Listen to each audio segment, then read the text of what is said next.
Did you know that just writing your goal clearly can make you halfway successful? What does that mean? It means that when your goal is clear, your mind becomes focused. If you only say, "I want better English," that is a wish. But if you say, "I will listen to English for 20 minutes every day," that is a goal. When your English goal is specific, you stop feeling confused. You know what to do today. You know what to do tomorrow. Clarity creates progress. So today, write your English goal clearly. Be specific. Start small.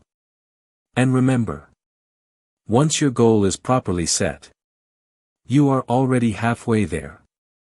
Subscribe bell for more English stories that help you grow. Give this video a thumbs up and keep learning.